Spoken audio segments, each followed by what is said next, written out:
It is very easy to become a victim of crime. Let me tell you why. Watch this video. See that small dog? He goes out to play with the boxer. They're just playing. They're not attacking each other. The owner goes to get the dog, and this son of a bitch kicks the dog full force as high as the owner's head. Punts the dog. Unbelievable. Did you see what he just did to that dog? I got a story for you. If you need, rewind. Watch it again. So on July 12th this year, I was coming from Brantford into East Haven, traveling on Route 1 West. I was about to merge into the left-hand lane to take a left-hand turn, and I looked in my rearview mirror to make sure everything was clear, and I saw a maniac in a shitty old 2000 Toyota Camry, well, just a junk, ripping through traffic behind me, just ripping in and out of traffic. I said, oh, shit. As I'm merging into the lane to go left, and there's no other vehicles there, this asshole comes up on my left-hand side and practically hits my car, forcing me to get back over into the straight lane. So as I get to the light, where this asshole is already, I look over, and before I can say anything, this guy says, "What did you say?" And he whips something at me, metal, hits my car. Supposed to hit my head, because my window was open. Luckily, it didn't hit me. But it hits my driver's side door right under the window and puts a crease in the metal. Not just a dent, a crease. You know how hard you got to throw something to crease metal? Look at the crease in the metal on this door. This guy threw that metal object as hard as he could. So whatever this object was, it hits my car and you hear a thump. It flies in the air and I look up because I have my glass moonroof. It's closed, but I can see through the glass. And it lands on that. Oops. And it lands on top of that. And it bounces off into the street somewhere. And I'm like, what the fuck? I say that out loud. Next thing I know, this jackoff blows the light, turns left, and cruises. Takes off.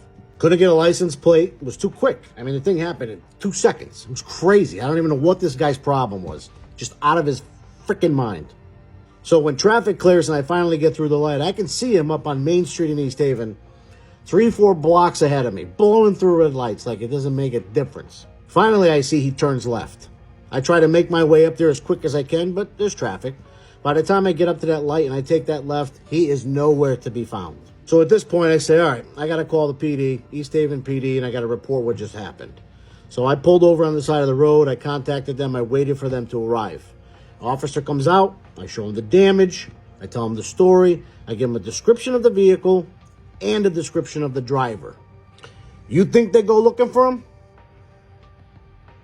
Nope. So when the cop's done telling me he's got all the information and he's going to write the report, I tell him, I'm going to find this motherfucker. So as a PI, in the normal course of business, I actually start a canvass of the area. Now, it takes me an hour and a half searching every fucking neighborhood there is in the direction this guy was last seen. You know what? I found his car. Backed into his driveway of his house on Frank Street in East Haven. Yep, there's the car, and there's the house. Now, don't get me wrong. I saw the car quick. I didn't get a plate. This looked exactly like the car, but I didn't want to blame somebody who didn't do it. So, I didn't call the police. I set up a surveillance. I figured I know what the guy looks like. He was a black male, bald head, big motherfucker, wearing sunglasses. So what did I do? I waited. Let's see him come out of the house. Let me identify him first before I call the police and have the police knocking on somebody's door and it might be the wrong person. Didn't want to do that.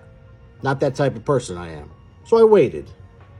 Next thing you know, here comes my guy walking a boxer, a dog, on a leash. And I said, oh, that looks just like him. If he goes to the house that the car is at, that I know is the car, I got my guy. I identify the guy here, walking his dog, and he goes right to the property. That, for me, with the car, is 100% identification. Boom. He went to the house. That's my guy. That's the motherfucker that did it to me. What do? I'm not going to get out. I'm not going to start no trouble. I'm not going to utilize anything for the Second Amendment. I'm going to call the police and let them do their job. So the police show up. They talk to me. I pull up onto the street because I stayed out of this guy's view. Pull up onto the street, across the street from the house, talk to the police. I said, that's the guy, right there. I identified him. I did your job for you. I found him. Go talk to him. Go arrest his ass. Here the police approach the house and bring this animal out. They give him a summons for a second-degree criminal mischief. In the meantime, the neighbors start coming out. Of course, there's a big police ruckus here, right?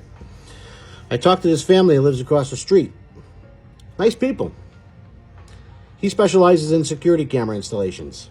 Good guy to know, my line of work, right? Anyway, he says that this son of a bitch is a troublemaker. He's evil, dangerous. Actually, after that subject or suspect hit my car, took off, went home, when he first came out to walk his dog, that neighbor came out with his little dog. And the little dog ran up to his boxer because they like to play or they wanted to play. There was no fighting. And this is on video, and you'll see it. This motherfucker punk kicks the dog in the air as high as the owner's head. What's that, 5-6 feet into the air? This is an evil man. Evil man. Watch this video one more time. This poor little dog.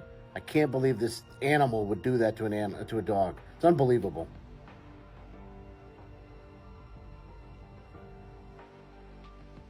So animal control shows up, of course, because they're making a complaint now. The police are all there talking to this guy. This guy's trying to say, well, it wasn't me, but then finally admitted he was just having a bad day. But while he's sitting on the standing on the front porch at his residence with the police, mind you, he looks over and gives me a wave. So I give him a wave right back, you son of a bitch. And of course, that's not it. This couple across the street has other video of this gentleman who's a complete menace in this neighborhood, getting to fights, fist fights, altercations in the street with other neighbors. Take a look.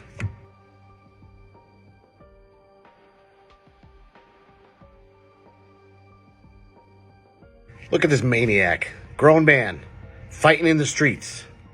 This is an unstable individual, very dangerous man. He's gonna kill somebody. This guy's got history. Let's check it out. He's got a violation of probation. He's got an assault in the 3rd degree. He's got a creating a public disturbance. A lot of non-categorized traffic. Speeding over 70 miles an hour. Unregistered motor vehicle. Failure to carry his insurance and registration. Driving without a license. I mean, this guy's just got it all. He's got everything.